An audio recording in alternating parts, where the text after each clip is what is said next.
It is very juvenile style writing outside of the occasional cuss word that is kind of awkwardly stuck in there, trying to grow the book up some. Yeah. The Wizard of Oz, just potty mouth Wizard of Oz. Yes.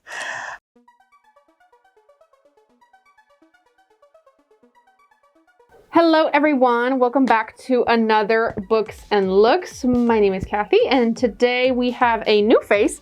Might not be a new face to you if you visit the library. We have Brandy. I'm going to let her introduce herself, tell a little bit about what she does at the library, and then she's going to tell you what book she's going to review today. And as usual, I am going to start prepping her face. Okay, well, I'm Brandy, and I'm a customer service representative here at the library, and I am reading Dorothy Must Die. I'm really excited to tell you about this. Dorothy, like the Dorothy from The Wizard of Oz. Yes, right? The Dorothy from The Wizard of Oz. So this book is actually by Danielle Paige, and before I get off into this story too much, I want to do a little bit of background. So after I started this book, this is a book, book one of a series that has 4 books in it, and before I get too far into it, I found out that she had went back and wrote 9 novellas that are prequels to this. So I feel like I should talk a little bit about those. I have not read them yet. This will be my first. After I read the 4-book series, I'll end up going back and reading the prequels, of course, if I really like the story.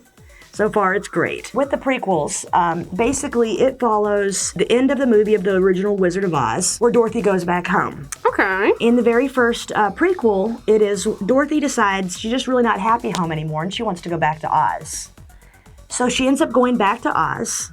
And throughout the next 9 novellas, she basically comes back to Oz and she gains quite a bit of power. And with that power, it ends up going to her head. Like magical power or like leadership power? Leadership power. Ah, okay. So when she goes back, they ended up making her a princess. And the power kept getting to her head. And she pretty much just turned all out evil. And she changed all of Oz along with her. And so that's kind of like the backstory of this. So that kind of will explain the backstory. So in Dorothy Must Die, Dorothy is evil. Yes. Oh, wow. Yes. So a long time later, after Dorothy becomes Oz's, for the most part, ruler, another tornado happens. Another young lady that lives in Kansas. This is where this book starts out. Her name is Amy, and she lives in Kansas. She's a teenage girl. And unfortunately, she just doesn't really have a very good home life. Her father left when she was a real young child, and her mother was an addict in and out of her life. And right after the tornado warning, her mom left her there alone to go to the bar. And Miss Amy was scared to death. And her whole double-wide mobile home went up in the sky with a tornado and ended up landing in Oz. Oh, sounds familiar. Yes. The crazy thing about Amy is Amy grew up in Kansas, so therefore she grew up watching the movie The Wizard of Oz. Growing up, it was a really big thing in Kansas, the storyline. But of course, it was just a fictional movie. It was a myth. Yeah, exactly. It was a Kansas myth.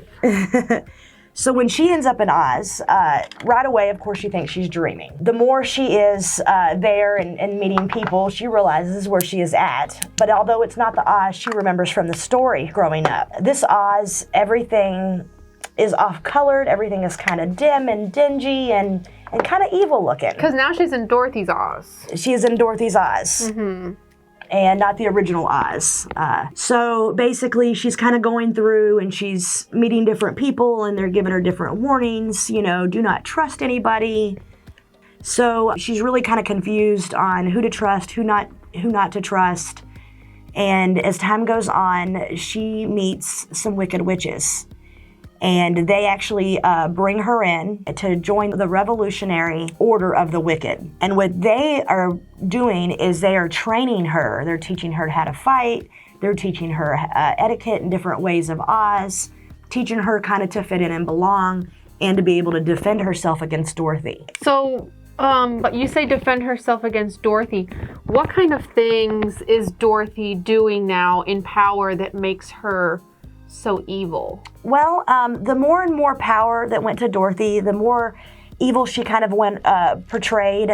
She started making like ordinances, different things in Oz. One of the things to me that struck me as the most evil, which sounds a little odd, is she has this happiness ordinance. And basically, if you're not happy, you can be shunned to death. And so there's actually some sort of magic potion that you swipe across your mouth to keep a permanent fixated grin. How terrible. But this grin is like an extremely evil grin to everybody. So you have to be extremely happy all the time. Dorothy was very evil. She took control of all the flying monkeys, and she had a carriage that she would make them fly her around in. And if any of them was rebellious to her, she would kill them. And so eventually all the monkeys started taking off their own wings and going into hiding so they could no longer be her slaves.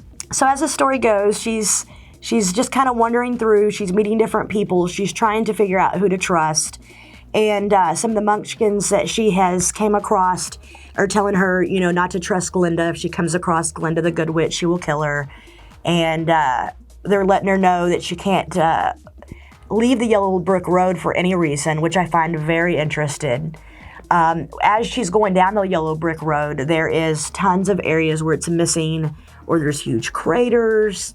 And if she leaves the Yellow Brick Road, then she could basically, everything changes. She could get lost. Direction is no longer direction. So what before used to be follow the Yellow Brick Road, now it's the complete opposite? Well, she still needs to follow the Yellow Brick Road, but she cannot get off the Yellow Brick Road. Because once you step foot off, once you step foot off, everything is not what it seems. So direction is no longer direction. You can basically get lost almost instantly if you step off the road. Interesting. The magic of Oz is actually in the ground, and it's evenly spread out through the ground. And so she's actually going in and digging out all the magic of the ground so she can harvest it all on her own. She has banned all of Oz to use magic. The only people allowed to use magic is her and her friends. Once Miss Amy is completely on with the Revolutionary Order of the Wicked, the main task they have given her is to steal the heart from the Tin Man, to take the courage from the lion, and to remove the brain from the Scarecrow. And certainly, the last but not least, Dorothy Must Die. And I don't want to go too much further into this because I don't want to give away too many spoilers. But a little bit about the author that I have learned. Her name is Danielle Paige, like I said before. This was her very first novel. I really didn't learn a whole lot about her online. She is from New York, and she was actually writing for television prior to becoming just a book novel writer. Okay. Screwed that all up. Yeah. Sorry. Just to become... Anyway, so she was a television writer before, and she was nominated for several daytime Emmys. I'm not familiar with what she wrote on daytime television, but I'm definitely curious to find out after reading this book. So you talked a little bit about the author. What do you think of this author's writing style, especially, for it being her first novel? Well, it is, it's actually, the genre is young adult, and although I really like the storyline itself, the writing style is so much more juvenile.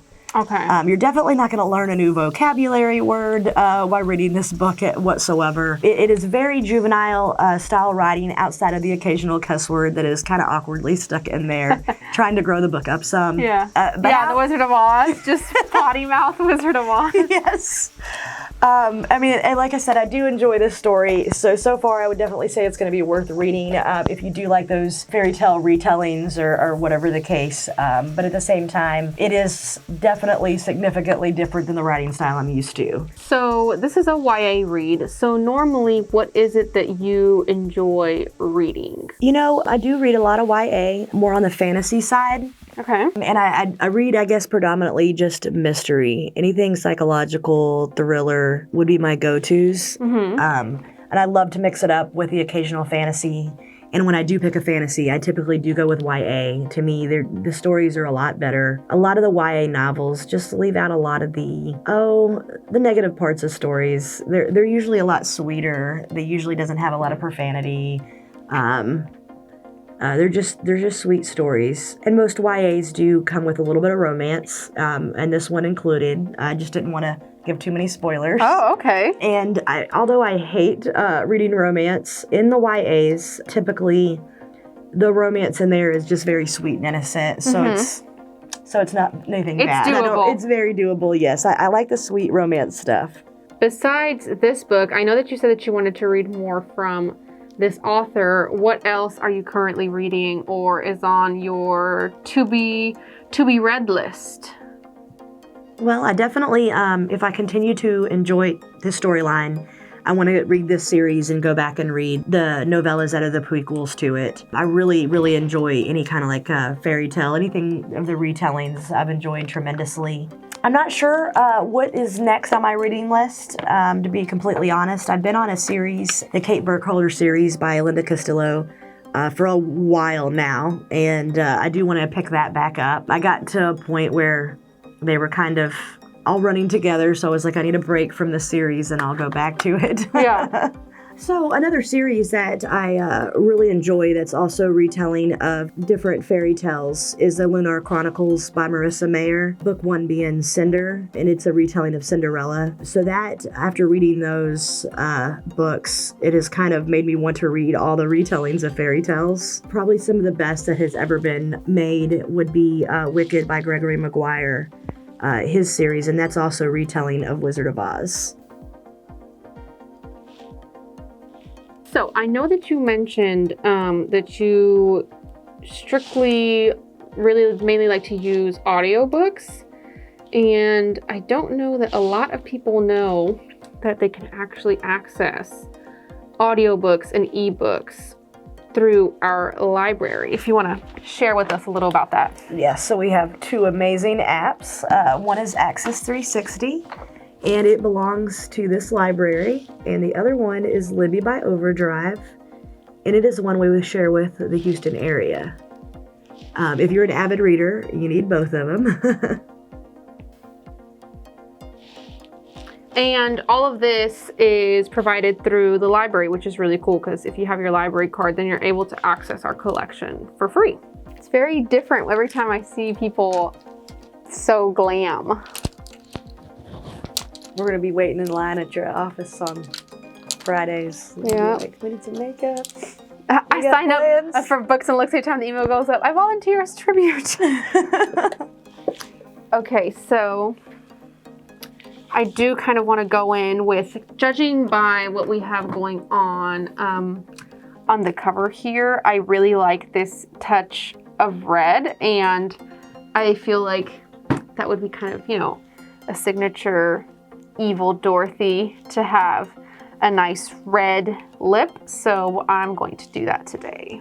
So just a heads up, our March Books and Looks is actually going to be live here at the library. So y'all will get to join me in person and watch our library director get her makeup done while she reviews a book. And that will be on March 3rd at 6 p.m. We will have more details posted very soon on that.